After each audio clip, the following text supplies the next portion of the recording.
Di sini ada berpikir komputasional sebagai dasar coding untuk kecerdasan artifisial. Kalian pasti mikir, komputasional itu apa sih, dari kata apa sih kira-kira? Dari kata komputer. Tahu komputer? Nah, sejenisnya komputer nih, laptop. Kira-kira itu benda apa? Elektronik. Terus apa lagi? Teknologinya gimana? Canggih. Memudahkan atau menyusahkan? Memudahkan apa?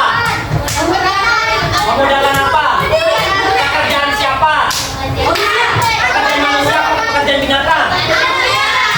Memudahkan pekerjaan manusia. Komputasional, coding, sama kecerdasan artifisial. Komputasional komputer, berarti berpikir seperti komputer. Komputer kan canggih. Bagaimana nih otak manusia berpikir canggih seperti komputer? Habis itu kita belajar tentang coding. Coding itu bagaimana kita bisa memahami perintah, memahami instruksi, bagaimana kita bisa membuat instruksi. Yang terakhir, KA, kecerdasan artifisial, atau dikenal sebagai dengan AI. Apa tuh AI? AI atau Artificial Intelligence, kecerdasan buatan, kecerdasan artifisial. Gambarnya teorinya. Ini nanti kita kaitin sama IPAS, gimana caranya berpikir komputasional, gimana kita caranya membuat codingnya sederhana, kalau bahasa bukunya gini, proses menulis instruksi atau perintah yang dikenal sebagai kode. Kode udah tau lah ya, kayak kita belajar pramuka ada kode-kodenya nggak? Ada kode itu namanya apa? Sandi itu artinya kode. Nah, sandi itu artinya kode. Fondasi, ini adalah fondasi dari semua teknologi. Teknologi canggih yang kita kenal sekarang tuh dasarnya dari coding, dari kode. Kenapa ada robot itu pakainya coding, tapi itu udah lebih lanjut. Ada mesin-mesin canggih yang sekarang ada itu pakainya kode. Siapa yang bikin kodenya? Ya manusia. Berarti kan manusia lebih pintar daripada mesin. Kalau sampai manusia kalah sama mesin, berarti kamu nggak mau belajar. Kalau bisa manusia kalah sama mesin, berarti jangan belajar. Nih, kita lewatin aja. Nih. Konsep berpikir komputasional atau berpikir seperti komputer sesuai dengan kebutuhan abad 21. Satu abad berapa tahun? Kalau 21 abad berarti 2000. Nah, ini kita tuh ada di tahun 2000-an. Kita masih sekarang tahun 2025. Berarti kita masih di abad 21. Abad 21 nih, kita yang hidup di abad 21 tuh sangat dekat sama teknologi. Jadi kalau kita nggak mempelajari teknologi, kita bakal ketinggalan zaman. Itu kalau kita tidak bisa mempelajari teknologi, nggak mau belajar tentang teknologi, itu juga ketinggalan zaman. Contohnya, anak-anak sekarang itu udah hampir semuanya megang handphone, ya. Jangankan kalian yang udah kelas, kadang-kadang adik-adik kalian yang udah dibeli handphone sama orang tua. Ada nggak yang adanya udah pegang handphone sendiri? Oh, umur berapa adanya? 8 tahun punya handphone sendiri. Tuh, banyak nih contohnya. Itu menandakan kita tuh sangat dekat sama teknologi. Nah, tapi kalau kita tidak bisa bijak menggunakan teknologi, kita jadinya tersesat. Teknologi yang tidak digunakan secara bijak itu pasti tersesat. Nih, apa yang kita butuhin biar kita jago memakai teknologi, biar kita tuh tidak terbodohi sama teknologi. Yang pertama, kita punya critical thinking. Apa artinya? Berpikir kritis. Maksudnya tuh gini, nggak semua teknologi, apa yang kita lihat, apa yang kita rasain itu semuanya benar. Yang ada di dunia maya tuh nggak semuanya benar. Jadi semua harus dicari, harus di make sure, harus diyakinin ini benar apa enggak, ini cocok sama kita atau enggak. Jangan apa yang kalian lihat, kalian tonton, kalian anggap benar. Ini cocok buat saya. Itu lama-kelamaan algoritma seperti itu, nanti lama-kelamaan otakmu udah jadi terpola kayak gitu jadinya. Boleh sendiri. Kamu tahu TikTok nggak? Tahu. TikTok itu dibuatnya di mana? Cina, bukan di Indonesia. Kamu tahu nggak? TikTok itu dilarang nggak di Indonesia? Dilarang nggak di Indonesia? Enggak. Punya TikTok nggak? Siapa yang punya akun TikTok? Jujur aja deh. Yang masih main dan punya, tangan kanan dong. Nah, turun. Asal kalian tahu, itu benar, negara pembuat TikTok, aplikasi TikTok itu adalah Cina. TikTok itu salah satu jenis media sosial. Media sosial itu adalah sesuatu platform atau aplikasi yang dibuat untuk berhubungan dengan orang banyak walaupun jaraknya jauh. Contohnya kamu bisa punya teman di Amerika, di Cina, di mana-mana. Itu namanya media sosial. TikTok itu dibuatnya di Cina, yang buat asli orang Cina. Tetapi salah satu negara pemakai TikTok terbanyak itu Indonesia, dan di Indonesia tidak dilarang. Umur berapapun bisa punya TikTok. Jadi semuanya bisa menikmati TikTok. Nah, kalau umurnya belum matang, kamu nggak memakai TikTok dengan bijak, itu bisa jadi banyak terjerumus. Gak semua video yang ada di TikTok itu benar. Padahal Cina nggak bikin ya. Cina yang bikin TikTok, tapi TikTok itu dilarang di Cina. Di bawah umur 15 tahun itu nggak boleh main TikTok. Itu yang pertama. Yang kedua, ketika anak yang cukup umur bisa bermain TikTok itu juga dibatasi. Hari-hari efektif sekolah itu nggak boleh pakai. Bukan cuma Cina loh. Cina itu kalau di Cina namanya bukan TikTok, namanya Douyin. Tapi kalian browsing deh, namanya Douyin. Tapi seperti TikTok, kalau kita kenal TikTok di sini, di sana namanya Douyin. Kalau di sana itu khusus. Kalaupun Douyin itu sudah dipakai sama remaja yang sesuai umurnya di Cina, itu juga kontennya dibatasi, kontennya difilter, kontennya disaring. Siapa yang nyaring?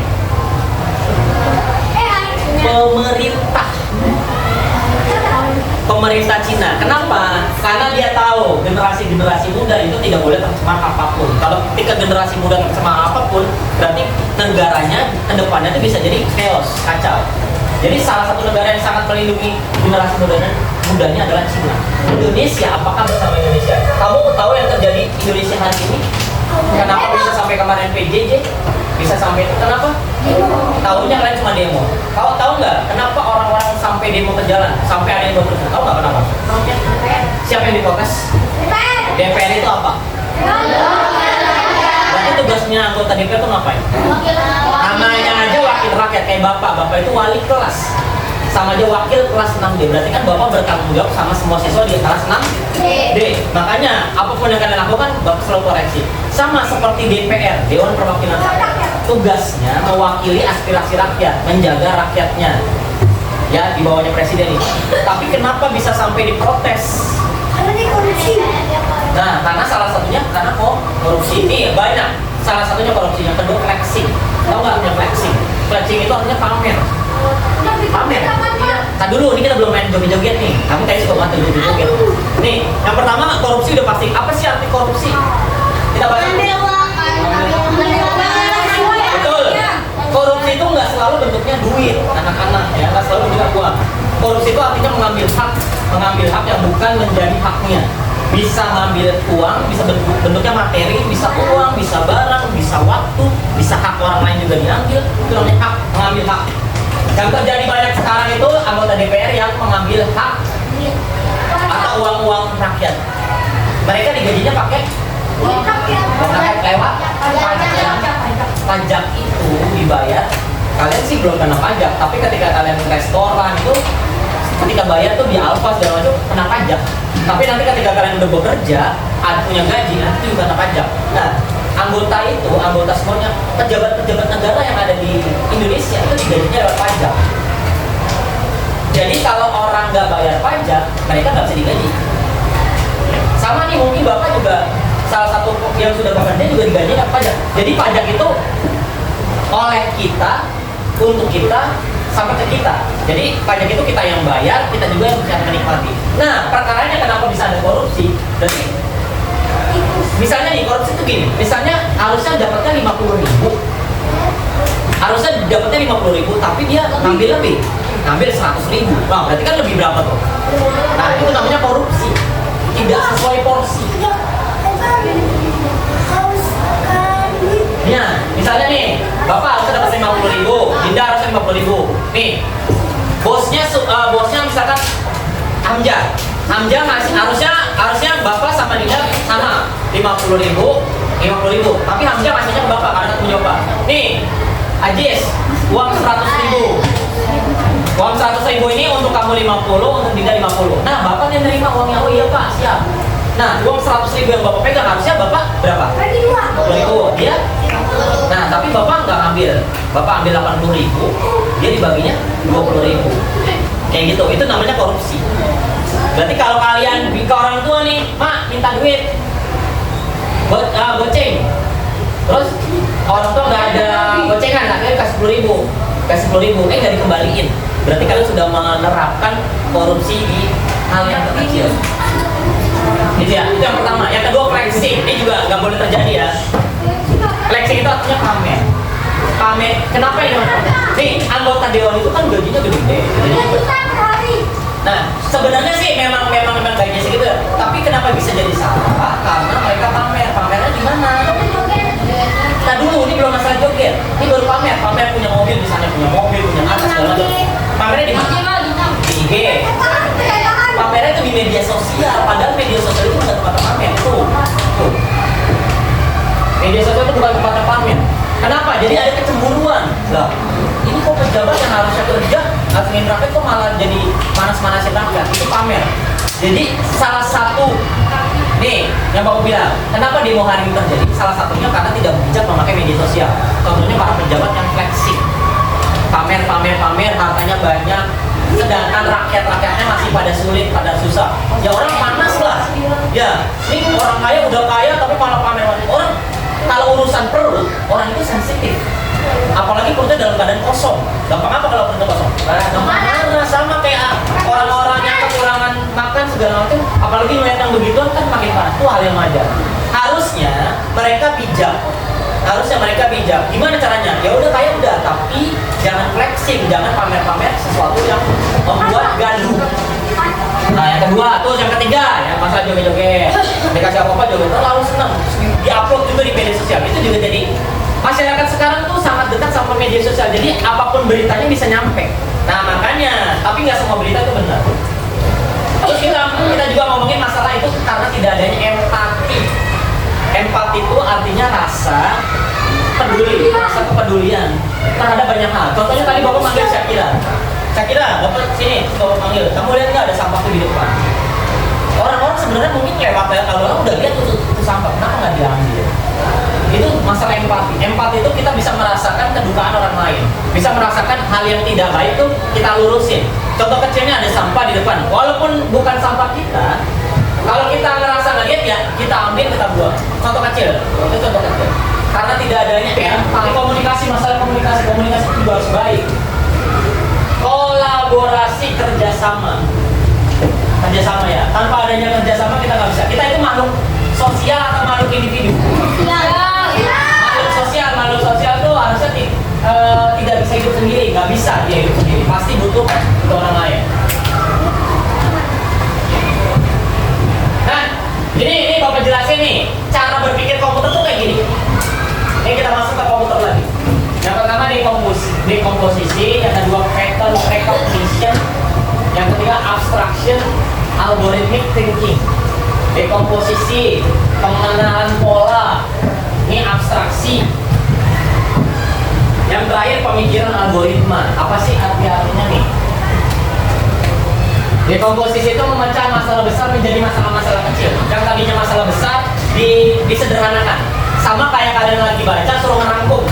Dari yang banyak dijadiin dikit, yang penting-pentingnya aja diambilin. Yang penting-pentingnya aja. Terus ada namanya pengenalan pola, mengidentifikasi pola atau kesamaan dalam data atau masalah. Misalnya nih, Bapak peragain pengenalan pola. O'Neil, Raisa, Alisa, Selena, Sasha. Kira-kira pola apa yang Bapak pakai? Tinggi. Sasha. Aduh. Bahasa temen kan nih. Nopal.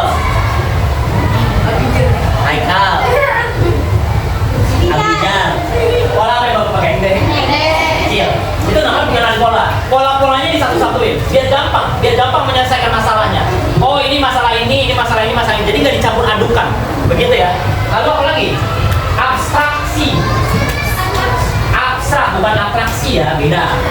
Ini abstrak. Abstraksi itu yang tadinya udah jelas, random, diperjelas.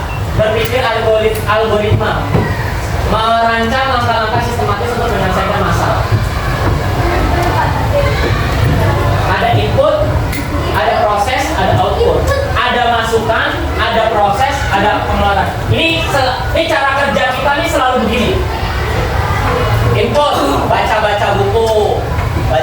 ataupun nulis-nulis catatan dari Bapak. Prosesnya ngapalin, latihan-latihan soal. Outputnya nilai ulangannya bagus. Makan, beli makan ke kantin, kasih istirahat, lalu dimakan tuh makanannya. Habis itu outputnya jadi feses, kenyang. Terus Feses tadi kita bahas. Itu output. Dari masukan proses output ini selalu kayak gini. Contoh kegiatannya. Simon says. Kata Simon, berarti di sini bukan Simon says, ini Aziz says. Jadi permainnya gini. Kalau ada kalimat gini, kalau ada coba pegang. Ini sederhana. Ini bentuknya baca-baca. Pernah dengar atau pernah main juga ya? Kalau Bapak bilang coba pegang ada dua kata itu, coba pegang, berarti kalian ikuti sesuai dengan perintah. Kalau ada kata Bapak mengucapkan coba pegang kepala, kalian ikuti nih. Kalau nggak dipegang berarti nggak konsentrasi, berarti nggak fokus nih. Komputer itu selalu fokus. Ya, kalau ada kata coba pegang berarti kalian mengikuti perintah. Kita tes, ya. Aziz says, coba pegang tangan kiri, coba pegang tangan kanan. Gak usah ngurusin orang lain, fokus sendiri. Coba pegang mulut, coba pegang telinga, pegang rambut. Nah.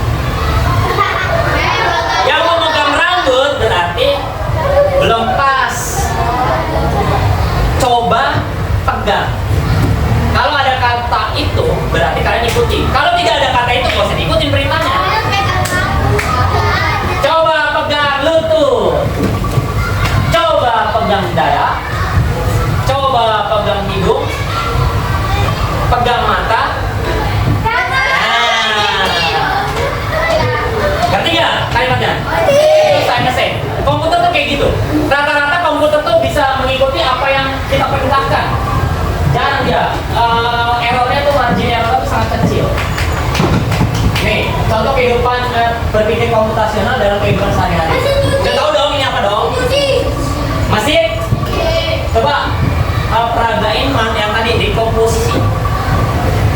Dekomposisi itu adalah membuat masalah yang besar menjadi bagian-bagian yang kecil. Kira-kira dalam kasus ini apa yang kita lakukan? maju. Langsung masukin. Baju sebanyak ini.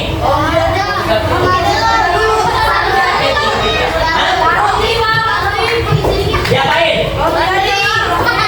Iya, laundry. Dipecah-pecah dulu. Kalau langsung masukin begini, yang ada mesin cucinya kerjanya berat, cepet rusak. Ya, bajunya kagak bersih. Tapi kalau kita kelompokin dulu baju-bajunya, kita bisa-bisain dulu nih. Ini namanya dekomposisi. Nggak langsung berat masukin. Jadi ditata dulu nih baju-bajunya, dipilih-pilih dulu. Jadi nggak langsung dimasukin semua. Mana yang celana pendek, mana yang baju putih, mana yang gimana gitu. Namanya dekomposisi. Dari yang masalah besar tadi diubah jadi kecil-kecil. Lalu apa lagi? Nah, baju yang putih dikelompokin putih. Yang berwarna-warna biar nggak apa? Ya, biar nggak kelunturan. Kadang-kadang pakaian yang berwarna itu masih luntur. Nah, makanya dipisah-pisahin. Ini namanya pengenalan pola. Yang tadi kayak Bapak Meli O'Neil, Serena dan lain-lain. Ini pola. Yang putih-putih bajunya dipisahin. Nah, yang warna-warna juga dipisahin biar nggak kelunturan. Zero. Brand itu artinya apa? Enak. Ini perlu nggak sih kita misahin baju berdasarkan merek? Ini kayaknya hal yang kurang penting dah. Lebih baik misahin baju berdasarkan merek atau berdasarkan bahan? Itu lebih penting ya. Nah, makanya yang merek-merek ini kita anggap nggak penting. Berarti ini namanya abstraksi. Hal-hal yang tidak penting dieliminasi. Nih, ini pikiran kayak gini. Yang nggak penting ini dieliminasi. Yang nggak penting dieliminasi. Iya, dikeluarin. Nah, ini namanya pemikiran algoritma. Pisahin pakaiannya, masukin ke mesin cuci, tambahin deterjen air, piring metode pencucian, tekan tombol mulai, keluarkan dan jemur. Boleh nggak sih kebolak-balik? Misalnya, jemur dulu pakaiannya, baru masukin ke mesin. Ada yang begitu? Nggak ada Kalau manusia yang kerjanya begitu, berarti juga jadi error. Gitu ya. Jadi ini harus urut. Ini namanya berpikir komputasional. Ini namanya berpikir komputasional. Sekarang coba berdiri dulu.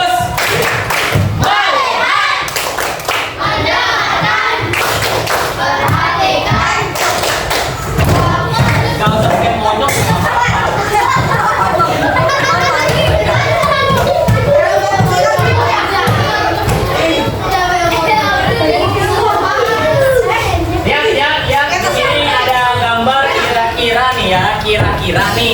Kira-kira kita mau bahas apa nih?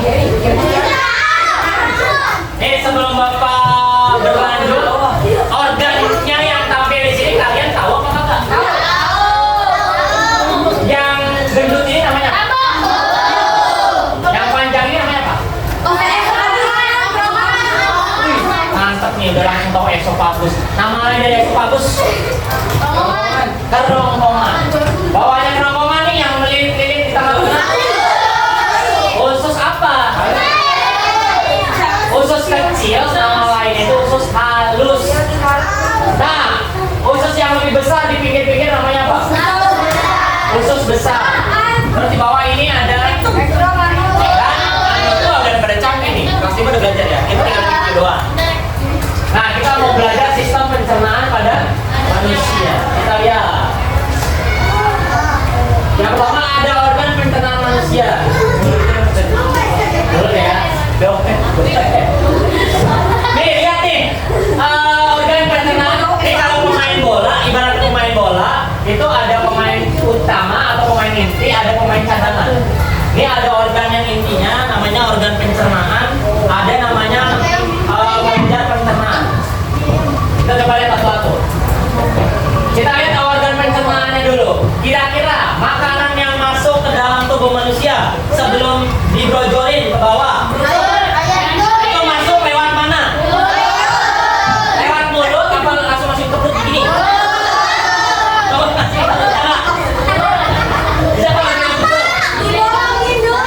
Semuanya berawal dari mulut. Jadi masukin dulu ke mulut. Habis ke mulut kemana?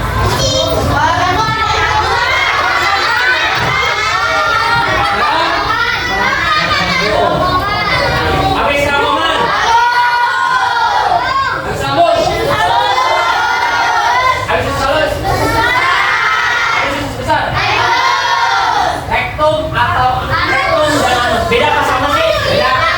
Tadi orang guntingnya masukin. Nanti kalau kamu kesel kamu lempar ke bapak. Atau masukin guntingnya. Namanya apa? Yang kedua ada kelenjar pencernaan. Kelenjar pencernaan itu juga membantu pencernaan manusia. Ini yang menghasilkan enzim, ada hati sama pankreas. Ada rongga mulut. Di sini terdapat dua proses pencernaan, ada pencernaan mekanis, ada pencernaan kimiawi. Sekarang gigi, mana gigimu? Coba lihat. Pastikan giginya berwarna iya. Gigi ada berapa macam? Tiga. Gigi apa aja yang paling depan nih? Yang depan. Kalau kita makanan nih, ini lakukan makanan. Gigi depan. Iya, namanya apa? Gigi susu. Bukan. Gigi susu itu gigi anak-anak bayi tuh. Gigi yang belum permanen. Gigi seri. Mulai ke samping yang tajam kanan ini. Tarik yang paling belakang yang gede-gede. Geraham. Nah, selain gigi. Fokus. Ini materinya ringan, tapi kalau kalian nggak serius ini bisa jadi nilai jelek kedua di ulangan selanjutnya. Makanya kalau kamu nilai jelek lagi, perhatian baik-baik. Kalau nggak ada gigi, ya, kompong maksudnya kalau nggak ada gigi itu makanan nggak bakal bisa hancur. Bisa sih dimut-mut, kalau masih ada gigi dimut-mut, tapi kan lama. Kakek-kakek, kompong, nenek-nenek biasanya kalau nggak punya gigi tuh dimut-mut makanannya, sampai hancur. Coba bayangin, kalau makan salah gimana? Makan salah. Nah, dengerin ya, makanan dimasukin ke dalam mulut itu Aldero, itu bentuknya harus kecil-kecil biar apa? Biar gampang apa? Biar gampang kan? Telan. Semakin besar makanannya gampang telan enggak? Ya, semakin susah. Dihancurin dulu nih, di gigi nih. Dibantu juga sama lidah, gigi sama lidah. Itu namanya pencernaan mekanik nih. Pencernaan mekanik itu atau ini kita sebut manual, pencernaan manual atau mekanis. Dibantu oleh gigi dan lidah. Ya, dibantu oleh gigi dan lidah. Gigi mencerna makanan, digigit, dikunyah, dijadiin kecil-kecil, dibantu sama lidah. Lidah itu ada air apa? Ludah. Itu ya pencernaan secara kimiawi. Kimiawi itu pencernaan kimiawi selalu dibantu sama kelenjar. Namanya depannya enzim. Enzim. Nah, di dalam ini ludah ternyata mengandung enzim. Namanya enzim kepialin. Tugasnya itu memecah atau mengubah karbohidrat. Makanan apa yang mengandung karbohidrat tinggi? Ayam, nasi.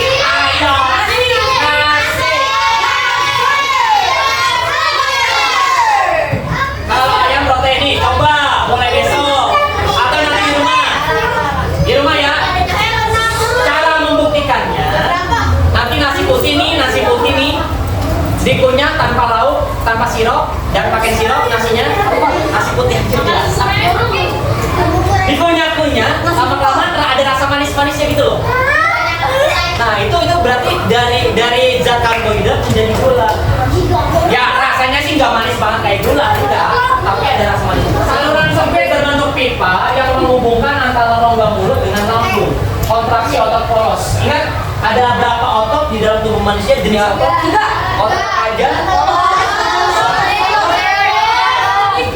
Otot lurik.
aturannya tidak boleh disebut. Kalau sudah menemukan tinggal disimpan aja. Ya, pasti berhubungan sama sistem pencernaan yang baru kita bahas. Sini ya. Tapi bukan cuma sekedar mencari, Bapak baca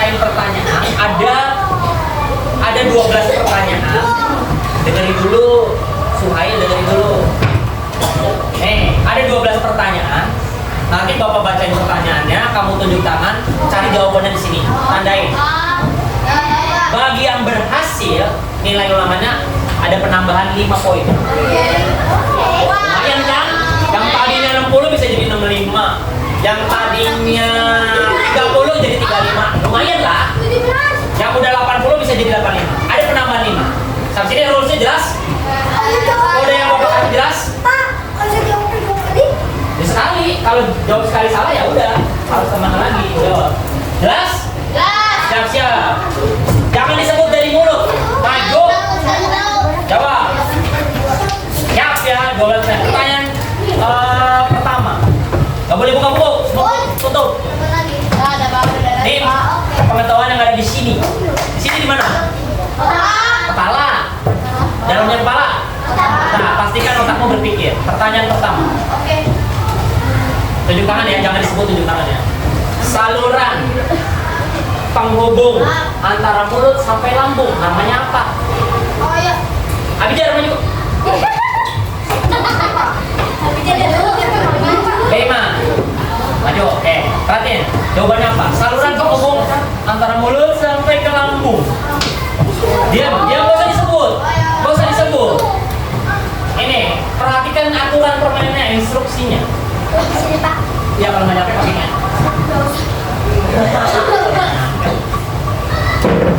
Nggak boleh tulis. Andain. Gimana kalian? Kalau dia salah, kan kalian bisa dilempar.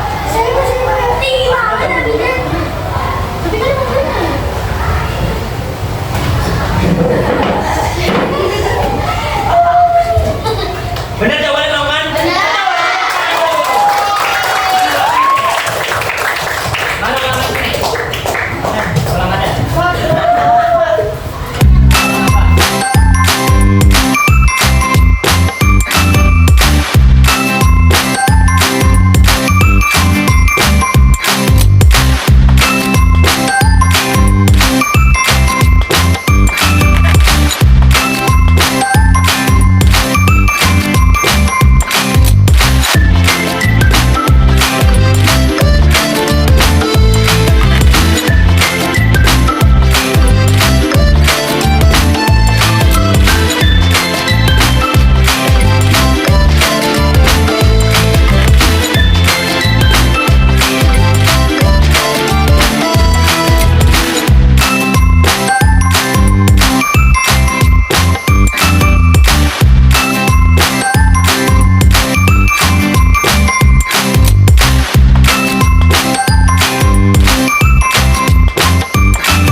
Di sini ada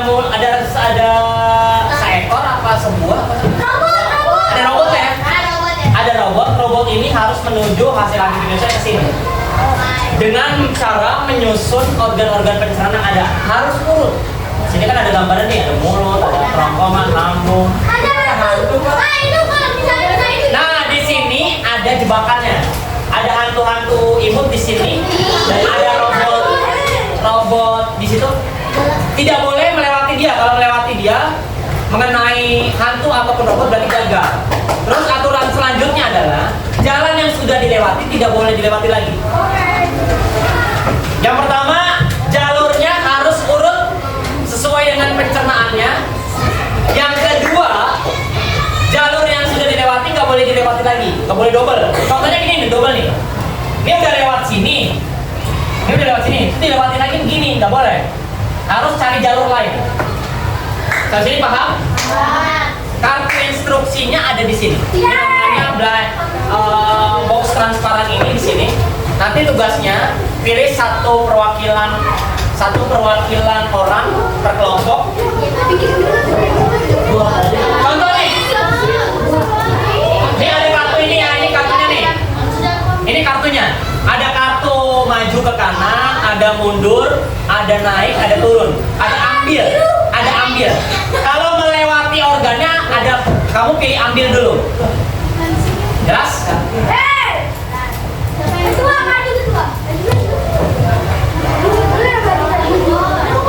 Nih, contohnya kayak gini. Nanti kamu menyusun kartu yang ada di sini. Nih, misalnya ini robot bergerak ke sini, nanti ke sini, ke sini, ke sini. Kenapa ambil? Karena di sini ada select tadi, diambil. Lalu ke sini, ke sini, ke sini. Kenapa dia nggak lurus? Karena di sini ada robot, terus belok, baru sampai ke garis finish. Sekarang ini dikaitin sama materi. Pertama kali, dengerin instruksinya yang pertama, organnya harus urut, jalurnya tidak boleh sama, berarti tidak ada jalan yang dilewati 2 kali. Jadi harus 1 kali. Sampai sini jelas? Ya, siapin 1 orang, siapa? Buat mengambil. Siapin dulu 1 orang. Ambil lagi udah komunikasi sama temennya ya.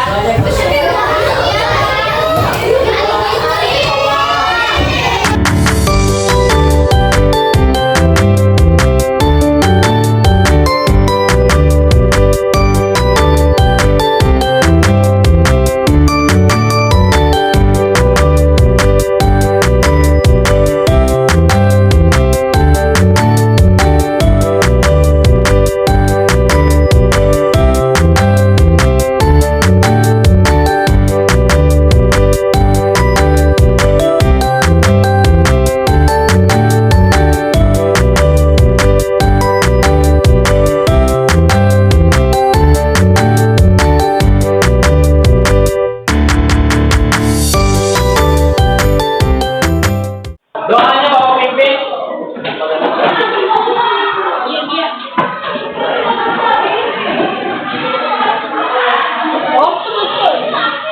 Enggak, nanti prosesnya enggak.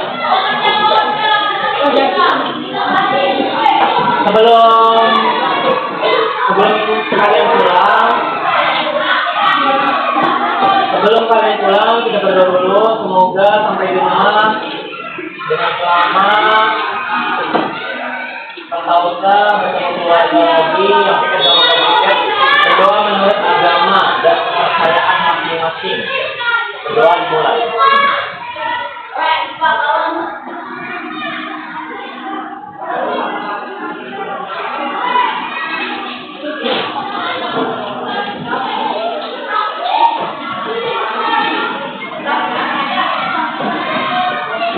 Selesai. Siap berdiri. Pamit.